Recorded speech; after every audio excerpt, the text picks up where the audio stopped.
Nshuti bakunze urubuga rw'amakuru n'ibitekerezo RNN, twongeye kubasuhuza tubaha ikaze kandi tubifuriza kugubwa neza. Nkuko twabibasezeranije ko tuzajya tubagezaho ibiganiro bicukumbuye, uyu munsi twabateguriye ikiganiro kimwe muri byinshi bizakurikira mu minsi iri imbere. Tukaganira ku banyapolitike cyangwa se abiyita abanyapolitike, ariko politike zabo zigashingira mu guharabika isura y'igihugu cyacu cy'u Rwanda, isura y'abayobozi, ndetse ugasanga akenshi bashishikajwe no kugonganisha abaturage n'ubuyobozi buriho, bagakora ibishoboka byose kugira ngo abaturage base n'abivumbagatanya cyangwa bivumbura ku butegetsi dufite bishyiriyeho. Kuri uyu munsi ikiganiro tubazaniye kiri bwibande ku munyapolitike umwe, Faustin Twagiramungu, wigeze no kuba minisitiri w'intebe w'igihugu cyacu. Ariko muri iyi minsi ukabona nawe mu biganiro ahora atanga cyangwa se mu byo avuga, nawe asa n'ushishikajwe no kwangisha abaturage ubuyobozi, kwangisha abaturage igihugu cyabo, ndetse bikavangamo no kuvangura cyangwa se guteranya abaturage. Azana amacakubiri ashingiye ku moko, amacakubiri ashingiye no ku nzu, kuko hari nkaho ajya yumvikana avuga abayobozi nka Perezida wa Repubulika ngo igihugu kiyobowe n'abega, nkaho abega atari abanyarwanda. Igihugu ni icyacu, igihugu si icya Kagame, ntabwo ari icy'abega nk'uko bategetse kera bica abantu. Urumva iyo bavuga ngo abantu ngo bara ibintu bakanjogira bagiye bakora ntabwo bizi. None se abanyarwanda bakora iki kuri ibyo? Bakora iki kandi maze kumbaza n'ibya FRN? Wese yakoze iki ko avuga ngo yarakibohoye? Kira igihugu kigize kibohwa n'abantu bagitegetse kuva muri 1962 kugeza kigize kibohwa, niko mubizi. Ubwo murasaba abanyarwanda kusanga FRN ngo nabo bajye kurwana cyane, bajye kurwana. Ndabivuga ndanguruye ijwi cyane. Oyada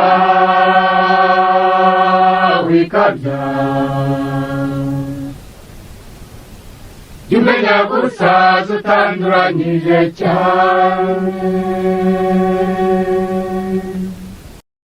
Uyu musaza Twagiramungu Faustin avuga ko yabyirutse ari muri MDR Parmehutu, nyuma yabaye umukozi muri leta nk'abandi bose, ariko mu gihe cy'amashyaka menshi aje muri za 91 nibwo yabyuye ishyaka rya MDR Parmehutu, ariko noneho Parmehutu bayivanaho. Benshi bavugaga ko abyukije ishyaka ry'uwahoze ari sebukwe rya sebukwe. Ndetse nyuma byarakomeje, aho agereye mu buhungiro MDR arayibagirwa, afatanya n'abandi bashinga icyo bise FRD.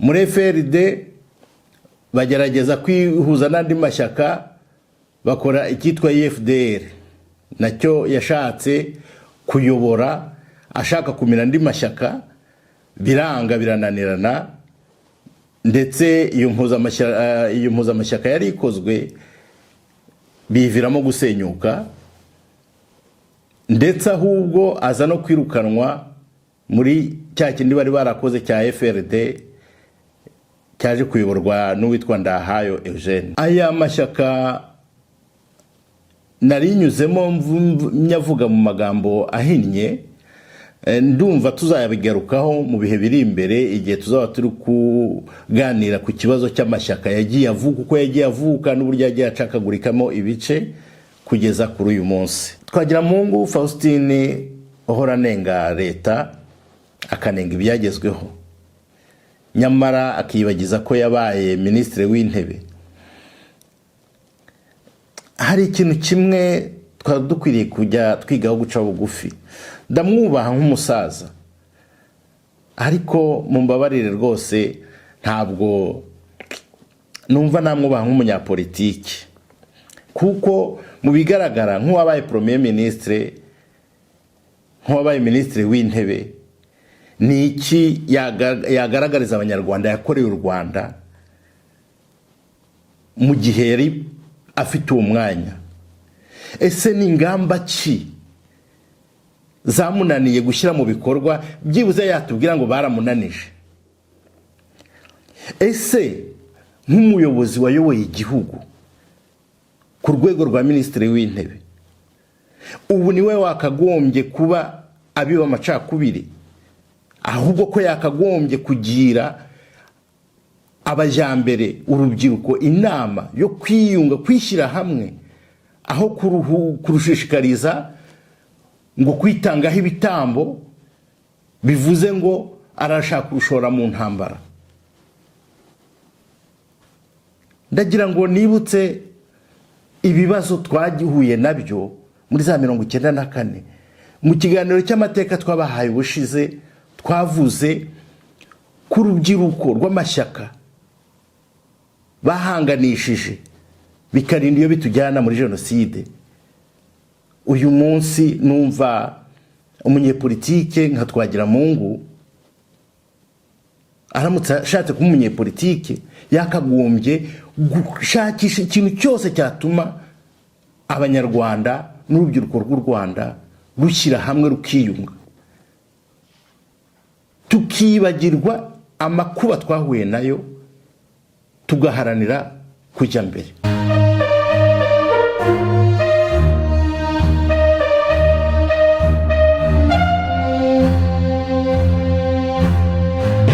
Nshuti bakunze urubuga rw'amakuru n'ibitekerezo RNN, ku bakuru muri mwe ndagira ngo mbibutse ko uriya Twagiramungu mu bihe byashize akiri no kuri uwo mwanya wa minisitiri w'intebe, ko ari we wigeze kwivugira ati ntabwo nigeze mbona abanazi bashyirwa muri guverinoma mu Budage.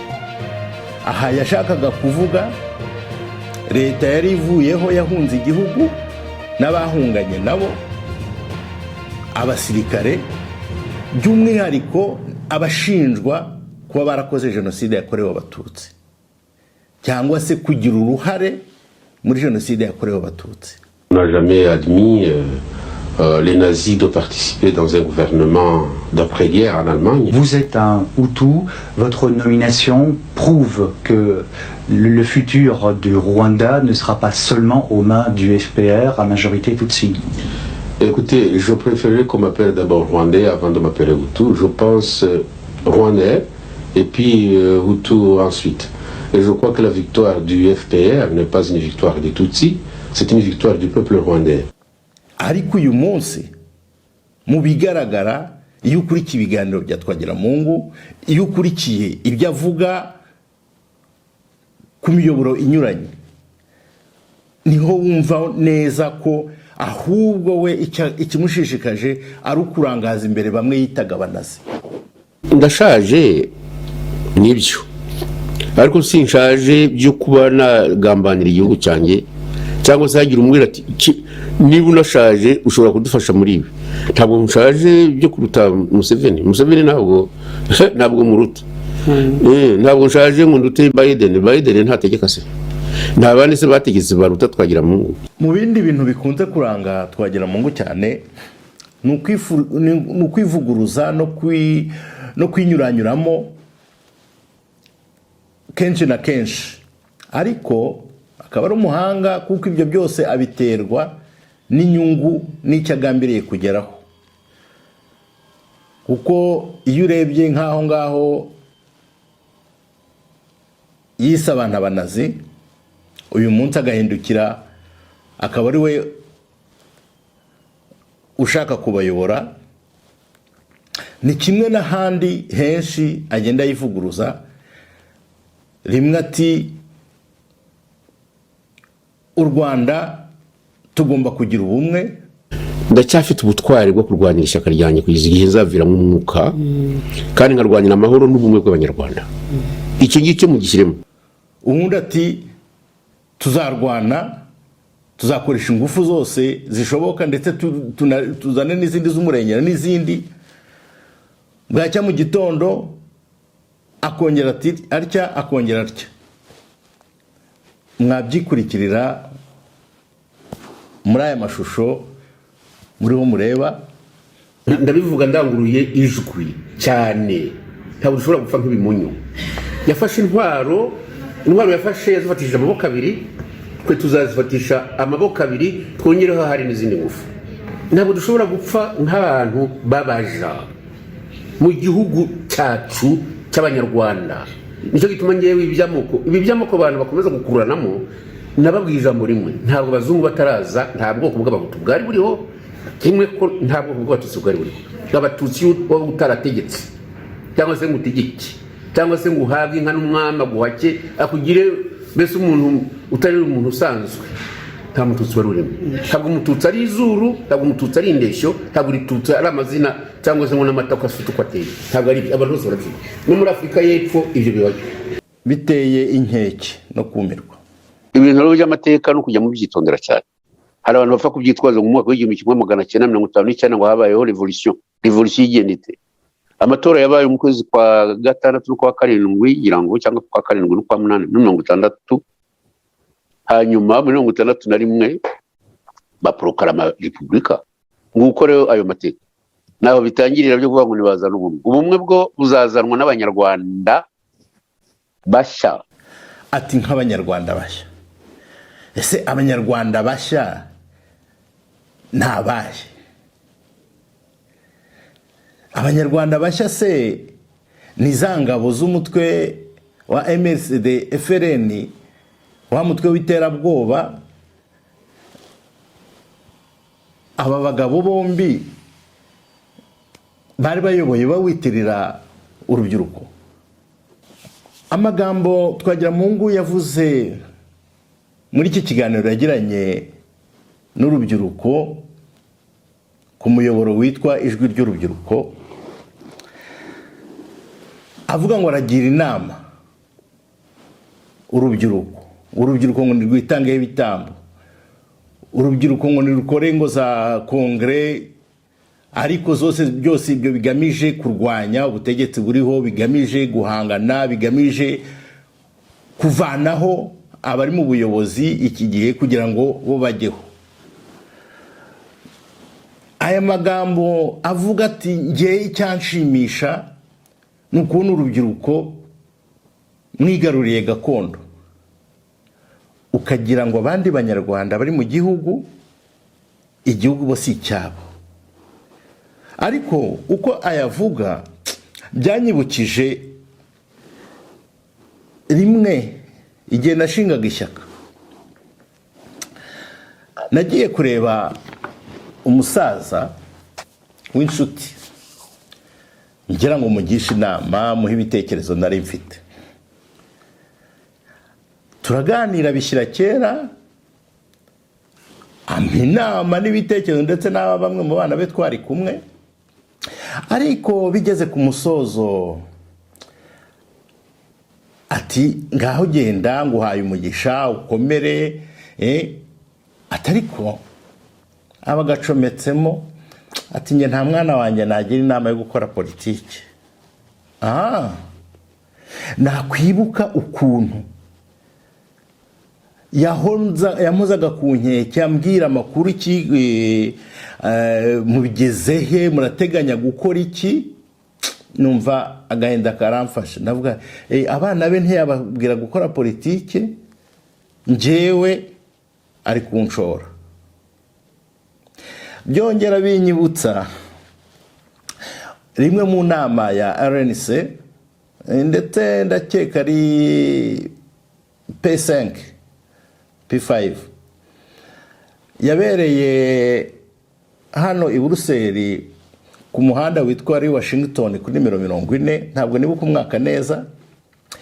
Ariko kubera ko nyine abo abanyapolitike bari bakomeje kwidoga bavuga nyine bahamagara ko abaturage bakwiriye guhaguruka bakajya mu mihanda bagira bate, havamo umuntu umwe ati ariko bavandimwe, atera urutoki abaza ikibazo ati ko Yezu yapfiriye ku musaraba yitangira we yashakaga kurokora, mwebwe muratubwira ngo murashaka kuturokora, ariko mwarangiza ngo naba ari twe tujya imbere, mwagiye imbere mwebwe mukatubera ibitambo namwe nk'uko Yezu yabereye ibitambo abo yarokoye.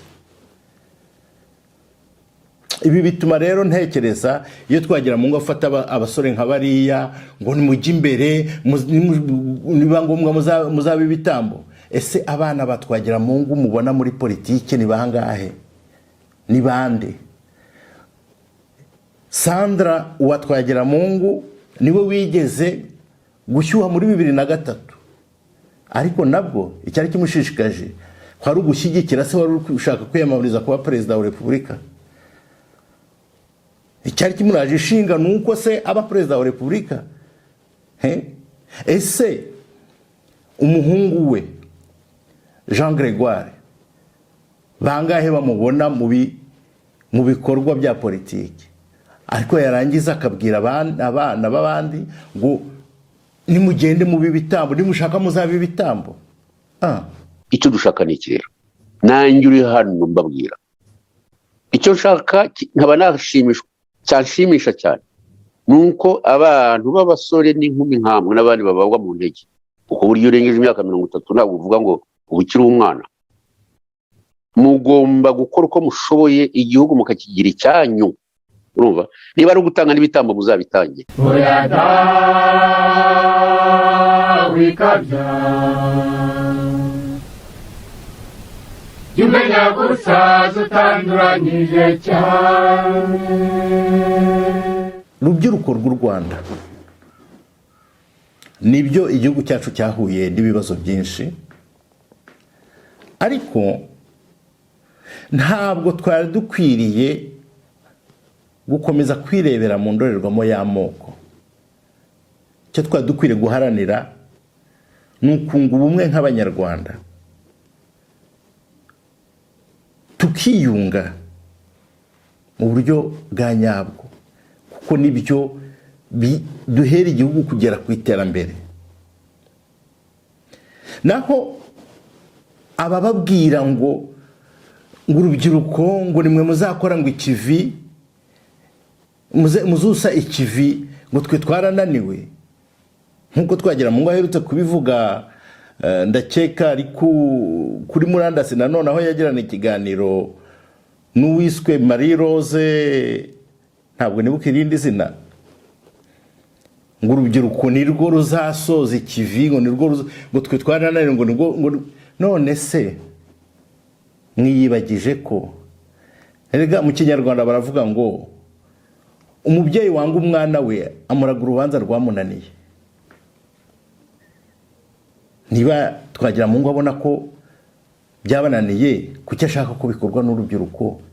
Ahubwo mwashatse izindi ngamba,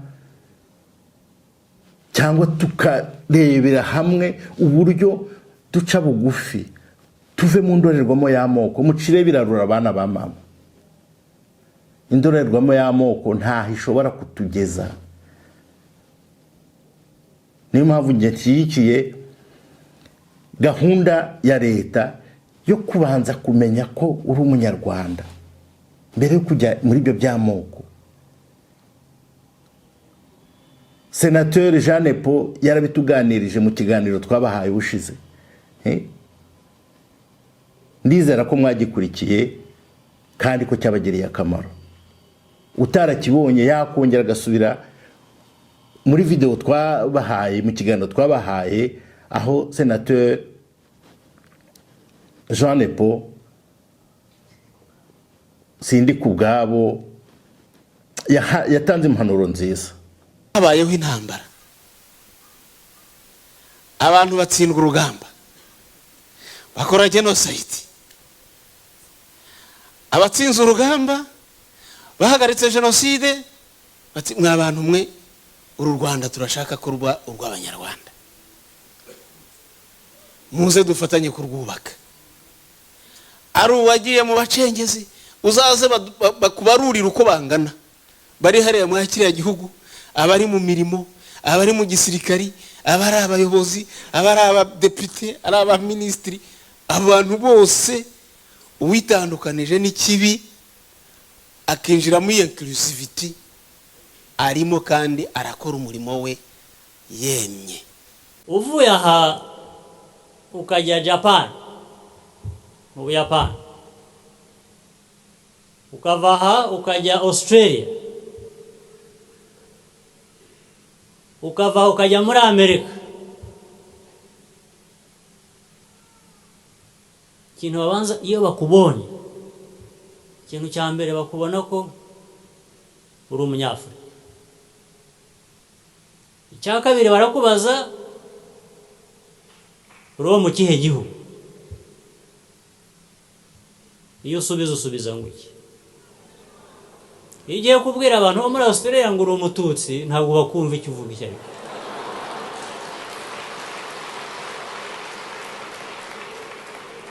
Ugiye kubwira abajapani ngo uri umuhutu, babona ko wasaze, ntabwo bumva icyo uvuga.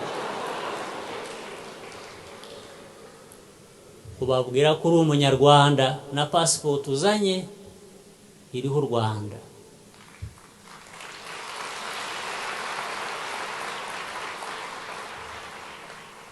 Sinirirwa mvuga ngo iyo uvuze kuri umutwe abatwa bo turanabarenganya nta bibazo batera, ahubwo abandi banyarwanda barabibatera. Ariko icyo nshaka kuvuga ni iki: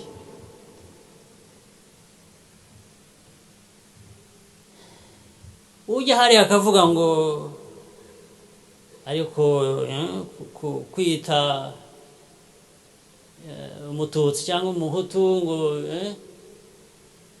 turi fieri yo kubyita, uramaze niba uri fieri yo kubyita. Ariko ugomba kumenya agaciro kabyo, ugomba no kumenya agaciro ko kuba fieri ahubwo yo kwitwa umunyarwanda.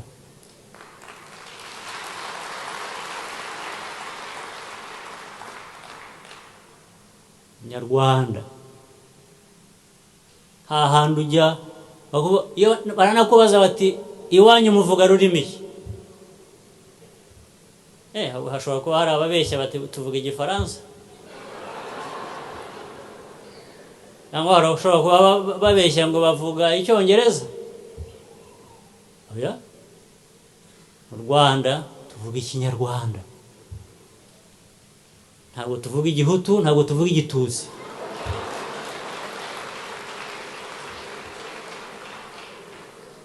Mu 1999 ndakeka ari mu kwezi kwa kabiri cyangwa kwa gatatu, hari muri Murembeke hano i Buruseli, mu kiganiro mbwirwa ruhame cyari cyatumiwe na Faustin Twagiramungu uzwi nka Rukokoma.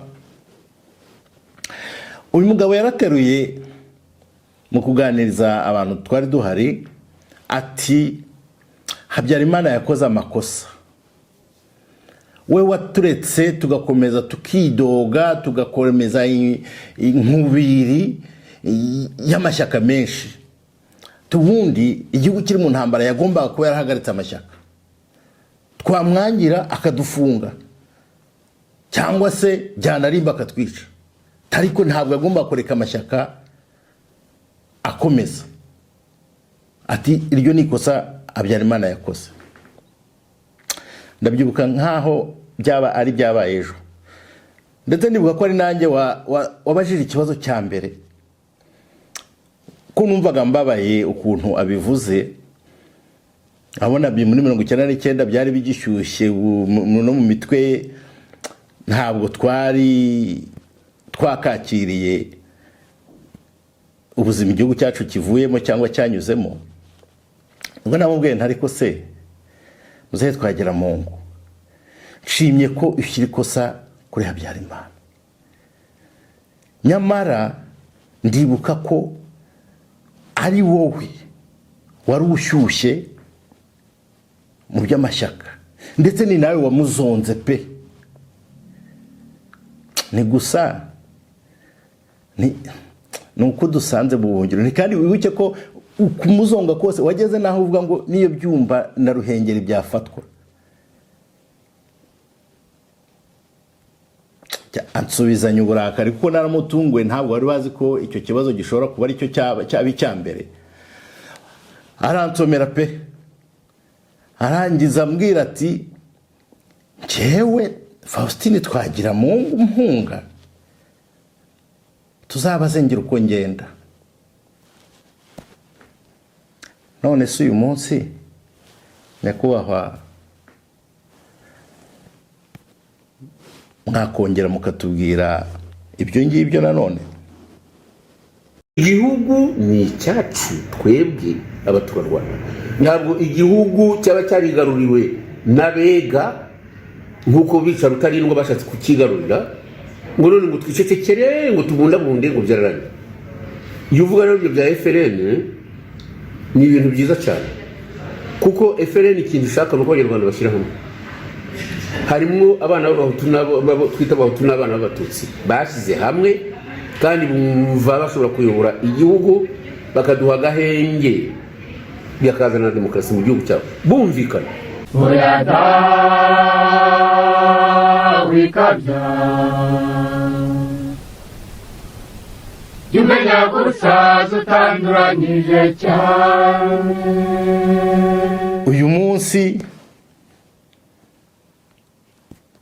ariho aharanira kuwuyobora bamwe yitaga abanazi. Ni nk'uko ejo bundi nanone ku Ikondera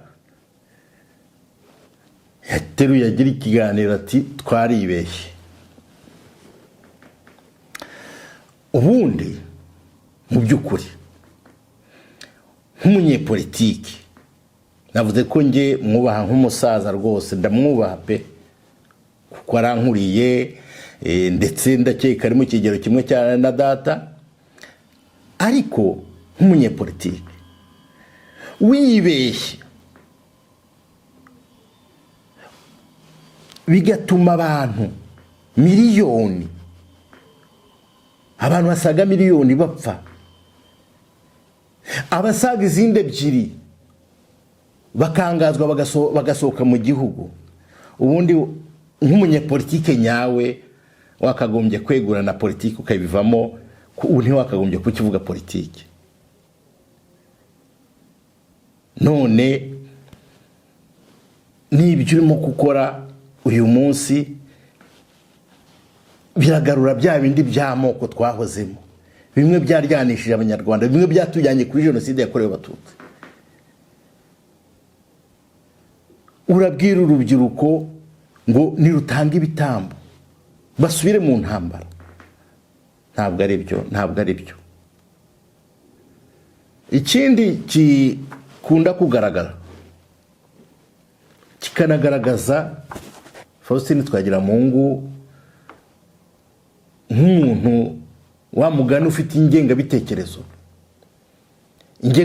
itari nziza, ni amagambo akunda gusohora mu biganiro, ugasanga aridoga avuga ngo igihugu ni icyacu abene gihugu, akasa n'ushaka kumvikanisha ko abayoboye igihugu n'abakirimo ahari atari abanyarwanda, ndetse ntatinya no kubita abavantara. Kimwe na bimwe numvise ari abo bikamba ya guverinoma ngo yo mu buhungiro, na Nahimana Thomas bose bari muri iyo ngirwa guverinoma ngo yo mu buhungiro, nabo badukanye iryo jambo ry'abavantara, ukagira ngo nibo bafite ubunyarwanda kuburusha abandi. ese niyo utinyutse kwita umunyarwanda mugenzi wawe, umuvukanyi musangiye igihugu, ukamwita umuvantara, harya politiki ubuteganya yo kuzamushyirahe? Igihugu ni icyacu, igihugu si icya Kagame, ntabwo ari icy'abega nk'uko bategetse kera bica abantu. Urumva iyo bavuga ngo abantu ngo bara ibintu bakanjogira bagiye bakora ntabwo bizi. Ese mwagiye mukurikira ibyo Nyerere yavuze, avuga ko mu Rwanda nta moko ahari? Nanjye nibyo mvuga, amoko yazanywe n'abazungu bajya kwandika ngo abanyarwanda ni race eshatu. Race murumva ibyo ari byo? Race mu Kinyarwanda ubisobanura uti? Ubyita ubwoko. Ese iyo umaze kubyita ubwoko gutyo, noneho ubwoko bw'umunyiginya n'umusinga n'umushamba n'abandi ubita iki? Ko ari yo moko twari tuzi? Nimwemere ko muri abanyarwanda mubane, musangire igihugu, musangire umuco, musangire byose, amahoro azahinda. oya da wikabya umenya gusaza utanduranyije cyane. Mumbabarire rwose tujye dushyira mu gaciro, duharanire ikiduhuza kuruta ikidutanya. Kandi nk'uko nakomeje kubivuga, indorerwamo y'amoko ntaho ishobora kujyana abantu. Wakora politiki utayikora, tugerageze kuvana amasomo mu bibazo twahuye nabyo. Rubyiruko, cira birarura, nagusabye cira birarura. Nimwe Rwanda rw'ejo, nimwe mbaraga z'igihugu. Mwirinde ababashuka, mwirinde abakomeza kubateramo uwo mutima wo kugendera mu moko ndetse n'uturere, ko ntabwo byubaka.